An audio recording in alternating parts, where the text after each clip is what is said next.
Favita Dias, and I am assistant professor at the Department of Sociology, Goa University.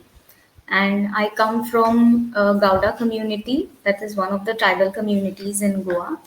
And I am among the first Gauda women to be appointed at the university through reservations. And the journey has been quite a bumpy ride, but it's also great to be in the institute. Basic assumption that Goa is modern, liberal, and which means that there's also an assumption that there is no caste system in Goa. Even in Goa, Goans themselves have this assumption. Like in my own family, those who have been born and brought up outside Goa, they also feel that there is no caste discrimination or caste system in Goa. In fact, when I attended the interview at the university, one of the experts asked me, Goa has caste system, but even if it has, for a society like Goa, it will be very easy for people to hide caste. So then it made me think that what first of all gave her an impression that there is no caste system in Goa, and it is easy, being in Goa to hide caste system. You know when I joined the department, also the senior colleagues first thing they told me is that there is no caste system in Goa. In sociology, we don't believe in caste system. You know, so then I realized that it is not only people who are not from Goa, but even people who have lived in Goa for 30-35 years have this impression that there is no caste discrimination. And somewhere I feel it is their social position, their own caste location, that makes them not see this discrimination or the existence of caste system. But as I spent time in the education system, I realized, and even outside, I realized that even people from the community, people from the lower caste at times have this impression, especially among the Catholics, I would say, that there is no caste discrimination, or they will say that there is no caste discrimination how it used to be like before. In fact, I have had younger colleagues who tell me that they want to do research on why in Goa the Dalit movement or the tribal movement is not as violent as it is there in rest of India.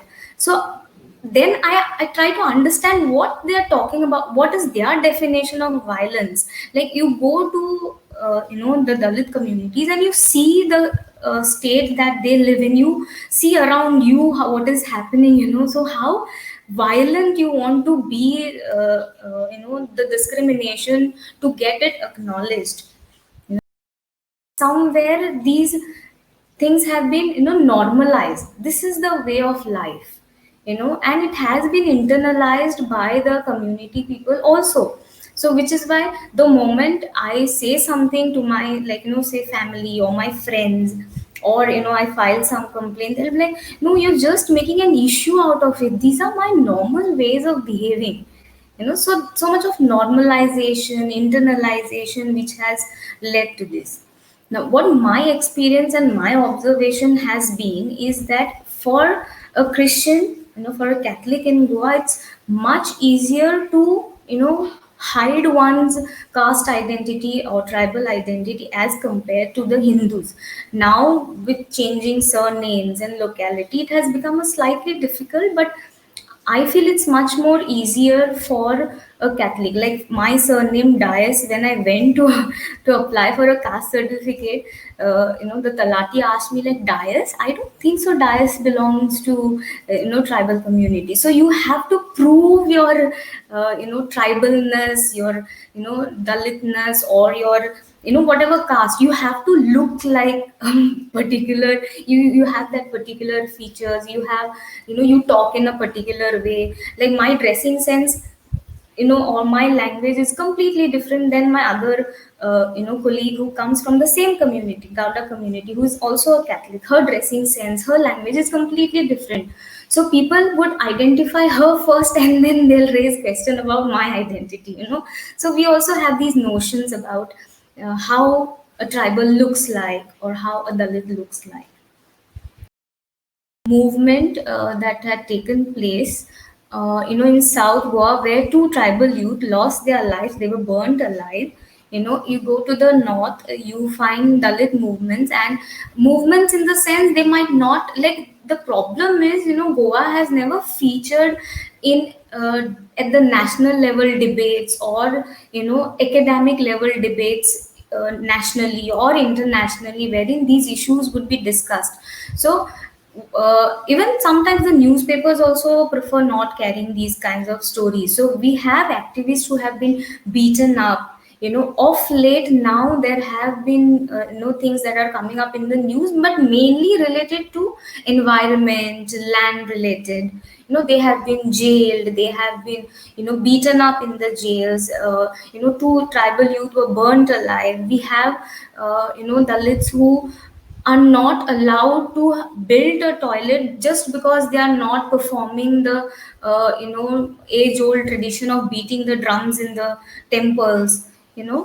So there have been movements. In fact, the movement for getting the Gauda communities, or having tribal communities or communities identified as tribals in Goa, there was this whole movement that had taken place. And then finally in 2004, is when we got the state, three communities got the status of tribal communities.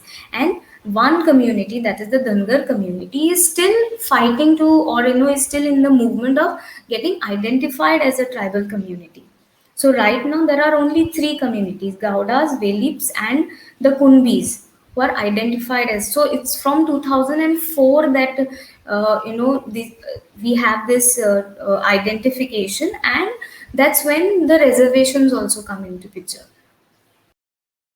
Goa also, one is class, like they'll see poverty, poor people, middle class people, so class, and the other is gender. So caste somewhere doesn't come in. It also, because it creates so much of uncomfortability for people. There's also a threat to your life. Who would want to create uncomfortability for your working environment, the environment that you work in? Or why would you want to put your life into trouble? In fact, I've had colleagues who have come to me and said that, I don't want to die like Dr. Payal. I don't want to die like Rohit Vemula. So you can see that there is so much of fear.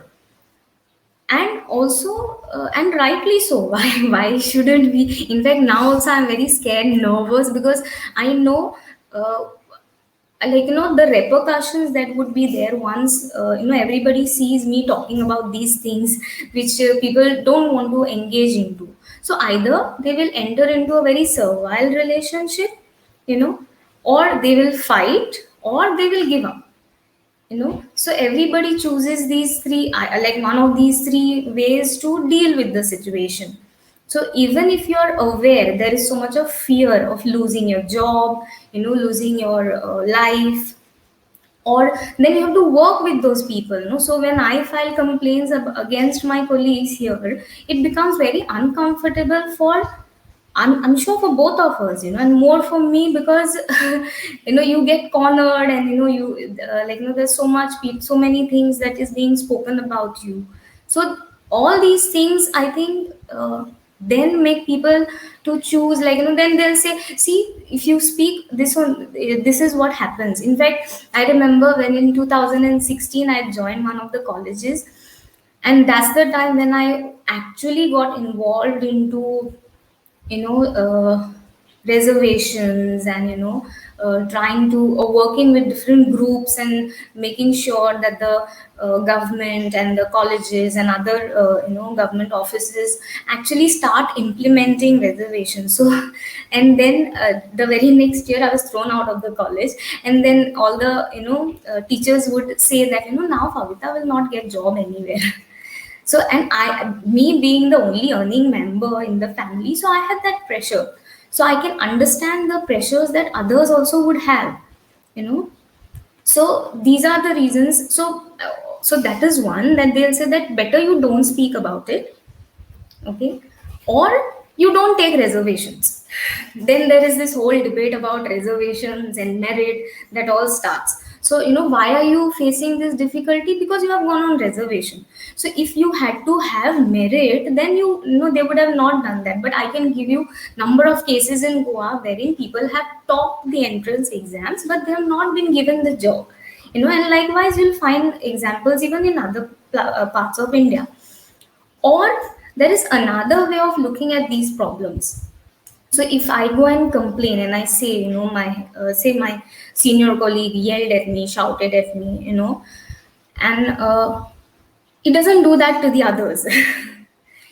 So you'll have female colleagues who will then come and tell you, who have been on the ICC, they come and tell you that these things are very normal, it happens to all the youngsters. Sometimes seniors have that thing that they shout, they yell, you know every and then they start giving examples of different people who yell at you, and these are people who have been on the ICC. So they say that it is fine, or they will see it as a gender issue, or they will see it as an age issue. So they just don't want to see that it is a caste related issue. They'll say it is gender, they'll say it is your age, they'll say it is your class, So even though it is acknowledged and identified and being spoken about, they don't want to get it to caste. They'll mainly drag it towards age and gender. So we are ready to acknowledge that yes, for so many years women have been discriminated. Now they should get some opportunities, that now they should get some reservations. Now is the time. So why not when it comes to caste? How come caste suddenly disappears? And it's, at least from my experience, it has been like, it's much easier for me to fight the males rather than fighting the upper caste females. It may be, the experience may be different for the others, but my experience has been that. When the conversions took place, like, I'm not very confident and about my knowledge about conversions in Goa, but I know that when conversions were taking place, the church accepted the converts who were there with the cultural way of their lives as it was. They thought that is their way of life. So the way of life was with caste, right? But I think. Although Christianity uh, theoretically doesn't preach about caste system, but there is practice of caste within the church, among Christians, and also like if you it has made a difference because it has given education. Education is one of the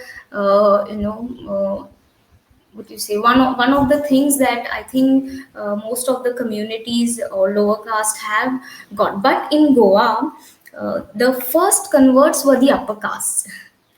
And in fact this was told to me by one of the landlords from my village when I was interviewing, conducting interviews to write a paper on agriculture and looking at agriculture through the lens of caste. So he told me that the landlords, like, we were the first ones to enter Christianity, to enter the church, and then we went and converted our tenants. So this also, so that means there was first access and first priority given to the upper caste. So I don't know how else, other than giving education, Christianity has helped the lower caste or the tribals. And among Christians, you know, it's something very interesting, and I would want to really understand that. For the lower caste, religion is very important and very central to their lives, but they don't see how how religion itself is being used to keep them where they are. Like, you won't find in the church highest order of the priest, you won't find a lower caste or a tribal. You'll always find either a Brahmin or Sharda, who's a Kshatriya, Catholic Kshatriya, you can say, in Goa. So upper caste. And also, who are the people who are handling the main finances and taking the main decisions about the church? Of Social Justice Action Committee, which is a committee, a group of people who are like-minded people who take up issues related to caste, gender, any kind of social inequalities and issues that come up. And also. A part of We for Reservations group, and there's also this Christian Adivasi Sangatana. They're asserting that we use the term Adivasi, we use the term Gauda, who are now what do you say? They're trying to assert the identity. So we have this Christian Adivasi, Sangatana in South Goa. So through them I also have made different contacts, and through them I learn different, and a lot of things that I've now spoken is what I've learned from them also, and my observation. In fact, even among the members of the community, there are other formal organizations, tribal organizations in Goa. So you observe them, and you see the way they themselves have internalized it. And not everyone, but most of the members have actually internalized a lot of things, and they say that no, now people don't see me as a Gauda. They appreciate me from my work. So I don't understand what pleasure it gives. We always have this thing, ki, uh, people will know me, like, on the basis of my merit. So this is what sometimes I see them even telling the students. But otherwise they I think I get a lot of courage because these kinds of groups are there, these kinds of associations are there. You get to interact, and you can at least talk to them if not to any other people about the things that are happening. But when I tell about the kind of issues that I face at workplace, the way there is so subtle discrimination that takes place, and how it is mentally disturbing to work. So they say, Are, you should not bother about these things, these things will keep happening, you just focus on your work. So I'm like, how am I supposed to focus on the work if that environment is not there? So when like, coming back to the issues that are seen as either related to gender or age, my argument would be that, yes, there might be another girl of my same age who belongs to a different caste or a community. She may have to face the pressure of producing, say, some articles or some research work, but she would have that kind of a environment that wherein she can work. So I am in a position where, first of all, I have to prove my worth of being in the university, and on top of that, then you start monitoring what I'm doing, where how I'm teaching, what I'm teaching. So there's constant what do you say, constant monitoring that takes place, which creates a very uncomfortable environment. So when you tell them this, it becomes very difficult for them to accept, because they can't imagine that these things happen within education institution. So yes, we do have organizations and groups, and I'm associated with them, so that somewhere gives me a boost that, okay, we can do something, we can just fight, or at least a little bit of change that can be brought about. My own experiences, like in the college that I had told you about, that I joined and then I was kicked out after a year. So in that college, they have this, you can get free photocopies if you have to distribute some reference material or notes to the students, take printouts or something. So I think I was the only one who was told that you need to take permission from the principal to take, that. So this is not, and I can see that everybody else goes and takes those, takes photocopies or printouts. So you don't have to now tell me that no, it is because of your caste. I know it, if because that was the college who had only one permanent ST teacher, out of around 50, 58 teachers. Okay, so I know. And then there was this hall that I booked, to have to, show one documentary film to the students. So everything was ready, and the day, like the next day, is the screening. And today evening I'm told that, oh, I forgot that you had booked it. There's another department, another colleague, that is doing. So it doesn't happen to everybody else. Then, when you join the university, after the interview and after the questions, when I joined, about saying that no caste in Goa, or it is not like how it happens in the other parts of India. So we had, we have these different formalities that have to be completed.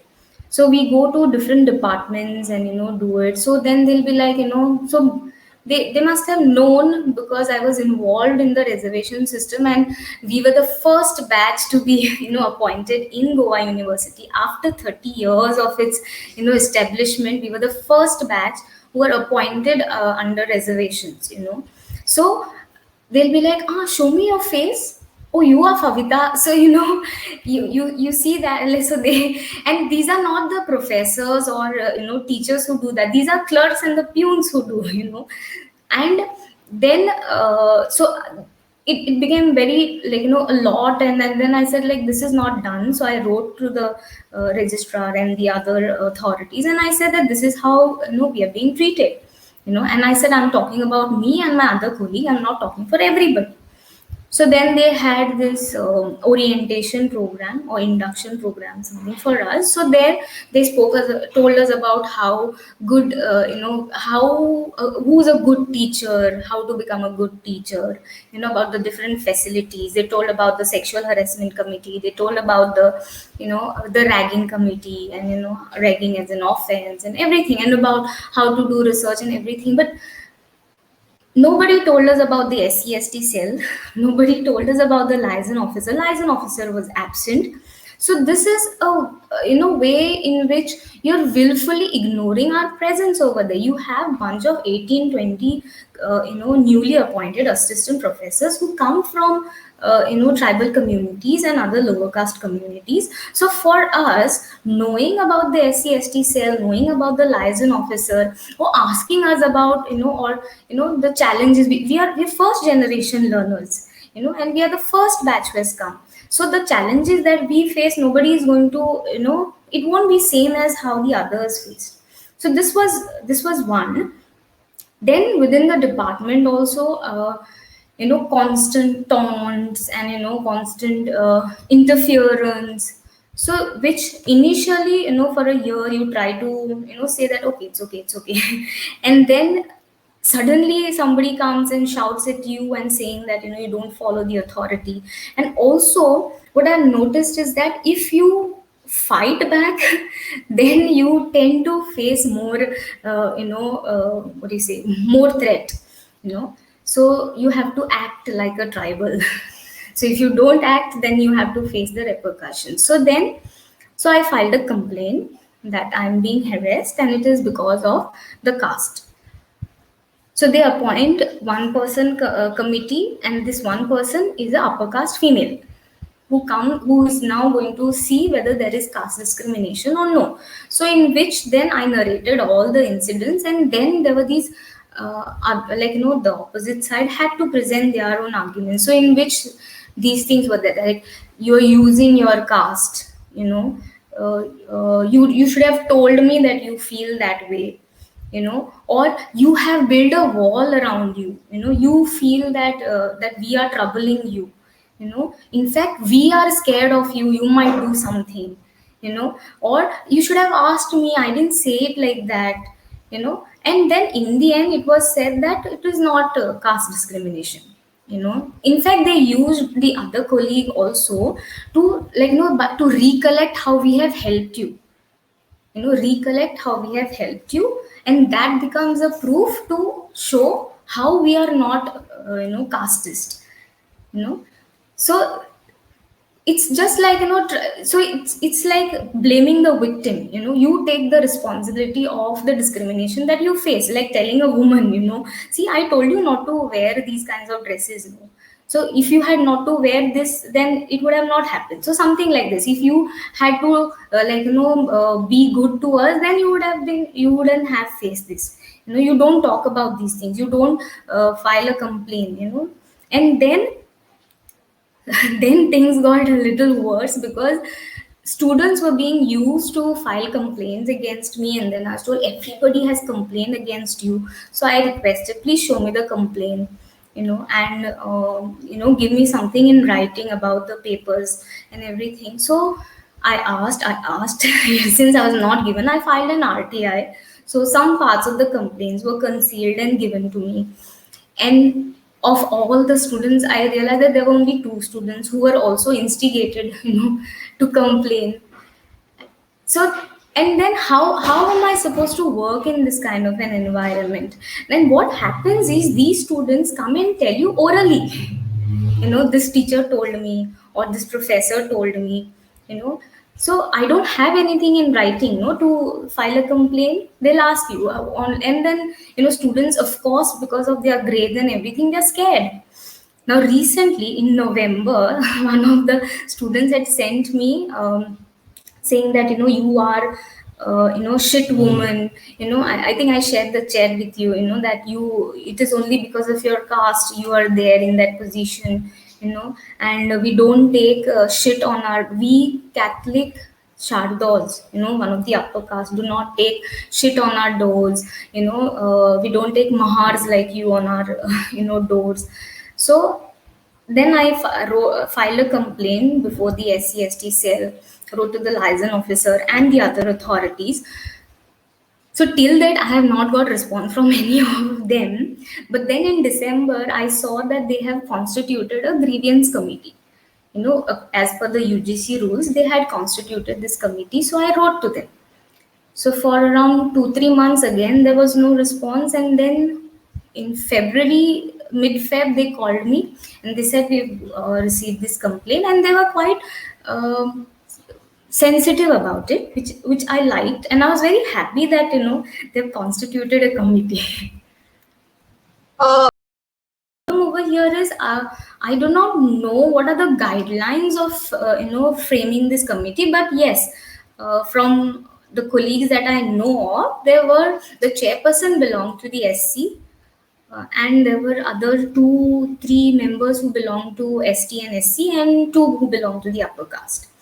you know so they called, and then they heard all the whole story and everything, and then they tell me that she is now a ex-student, so she's not a student of the university, so we cannot. So I was literally, like, pissed, and I said, like, you have and I don't know from where I got this courage over then. I said, you wasted 3 months of mine, and to just come call me here and telling me after 3 months that she's not a student, and that you can't do anything about it. And then I said, what if every student waits till the results are out, and then starts doing these things? Some parents come up, so then they said they will request the other authorities and ask them what can be done and everything.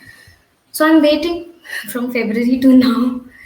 Then in between, this girl came with this whole family in my office over here to tell me to take the complaint back. Using the Christian values, saying, "Are you not a good Christian?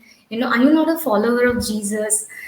So so religion can be used, and in Christianity, this happens a lot.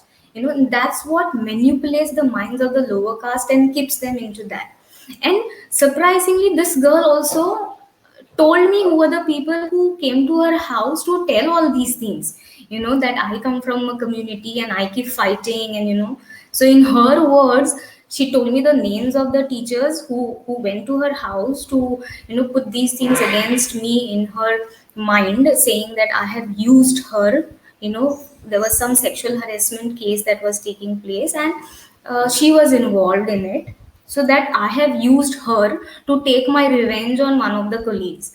So this was put in her mind by some teachers, and she told me the names. But here again it is done orally. you know so then it creates so much of distrust between colleagues, between students. The whole mental torture, and the sometimes like yesterday I was talking to my other colleague, who had once said that she doesn't want to die like Payal Tadvi. So I was saying, like, sometimes you feel like giving up. You feel like, why even I'm over here. But then if you're not, if it's not you and over here, then how there would be any change that would take place. So this is how education system. Now here, nobody apart from this girl who has commented, nobody has said anything to me on my face that you are a Gauda woman, or you are a tribal. You don't deserve over here. But the actions, day to day normal actions and behaviors, and the way things function, you can see how within education system, you see in the classroom between the students these things happening, because one is from a reserve category, and the other is not. So then this whole thing about meritorious and without merit things happening in the classroom. So me being a professor at the university doesn't give me immunity from facing any kind of discrimination.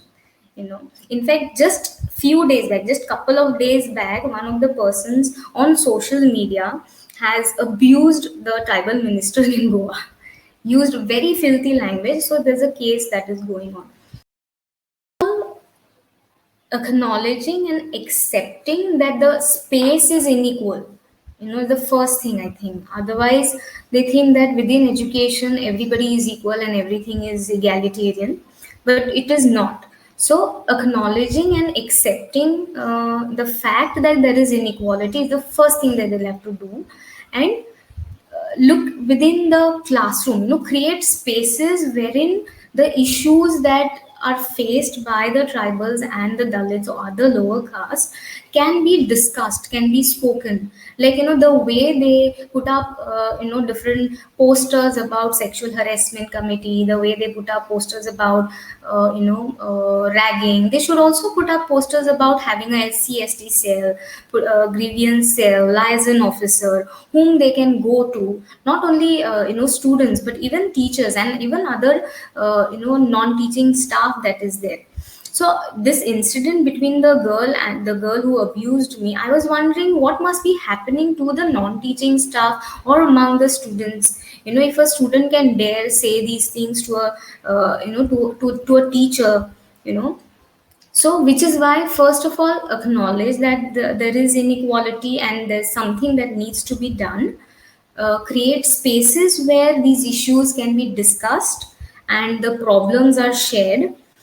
Then also look at the classroom as a space. The curricula that is there, the syllabus that is there, is only teaching about, or introducing writings and the works of the upper caste, or those lower caste who have imitated the writing style of the upper caste. So there needs to be some change that is to be brought about within the syllabus, and even the way teaching takes place. More discussions, and trying to relate the incidents or the things that we learn to our environment. So bringing in different stories, bringing in different experiences within the classroom. Otherwise within the classroom you hear more only those who have who have always got an opportunity to speak, who come from a upper caste background. So encouraging discussions, or creating a space wherein a lower caste, a tribal, also feels comfortable and very safe to share their experiences, giving value to that. Now the story that I am sharing with you, will not have any value, otherwise if it is just left. But if it is introduced within academics, or it becomes a part of discussion, that's when it gets valued. So similar story. So now I'm only one who's telling you. There might be 10 more who will come. So somewhere, there's this space that is created. You also create, once it is within academics, you're creating some new knowledge. You're creating some local information which can be used for teaching. Now when I discuss about, I used to do this, when I used to discuss about caste system, caste discrimination, gender, I would start telling about my own experience first. I would ask the students to share theirs, and then trying to go back to theories and all that. So students were told that that is not the way of teaching, it is chit chatting. So somewhere giving value first of all to your own experience is very important. And once the academic starts giving this value, can, I think some change can be brought about. It may not happen overnight. Hard way. I don't know how, because you can't, tell others to, what do you say, like I can't tell my brother to, accept that there is discrimination. He will start giving me examples and telling me things that are, I don't believe it. One thing is that, that you'll hear is that, there may be caste system, but I don't believe in caste system, and I don't practice caste discrimination. But when it comes to eating food, when it comes to getting married, you have certain choices that you make. Or when you want to keep people for rent, or when you want to look for a place for your own self for renting. So how to make people realize that these small small things itself is a way in which you have embodied the caste. you know Um like how now about gender, you find lots of writings about misconception and misrecognition about gender. So similarly, if there is something that starts about caste also, it may be possible. Now you'll find a lot of men and women, who can say that, oh no, you're not, like using the word eve teasing, or what is eve teasing, how you're supposed to behave with a woman. Now, how has this come about? Is because there have been women who have been, men and women who have been talking about these things, So there is no discussion about caste. And in fact, if you see, there is also, when we teach gender in the class, we have a certain kind of a model, some kind of a way in which we would teach different examples. But when it comes to caste, you hardly have any examples, from your own locality. Whoever watches this video or this interview, if you know of, more, if you want to share something in it, it's okay to have that fear, and it's okay if you're afraid. But I think it's best is that you speak.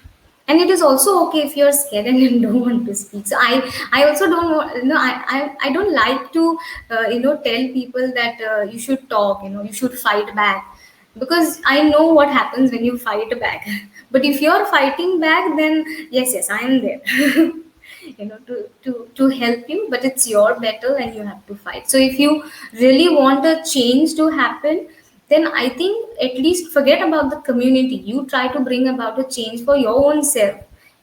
So I am trying to create a safer work environment for myself and for the other colleagues. I am not thinking about changing the society or anything. So if these way, everybody starts, or at least one person starts.